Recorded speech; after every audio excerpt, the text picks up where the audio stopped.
भाषा पर बहस तो बिहार में हेबाक चाही। महाराष्ट्र में तो राज्यक बाहरक भाषा हिंदी के प्राथमिक वर्ग में अर्थात पहला से पाँचवा में अनिवार्य पढ़ौनी के रूप में राखल गेल नव शिक्षा पद्धति त्रिभाषा सिद्धांत पर, तो ताहि लेल बवाल भेलै। आ एहिठमा बिहार में तो जो मिथिला क्षेत्र छै ओकर स्थानीय भाषा के बला तो अलग कऽ देल गेल छै।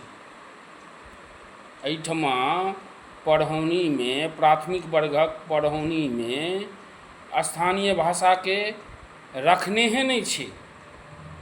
एकटा वैकल्पिको भाषा के रूप में नहीं रखने छै, जखन कि त्रिभाषा नीति जे अछि नव राष्ट्रीय शिक्षा नीति ताहिमे स्पष्ट रूप से कहल गेल छै जे स्थानीय भाषा के माध्यम से पढ़ौनी प्राथमिक वर्ग में अनिवार्य छै।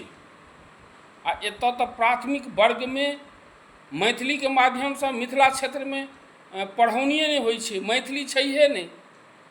बच्चा स्कूल में आबैत बच्चा के ई ज्ञात भऽ जाइ छै कि जे मैथिली जे है से घरक भाषा अछि।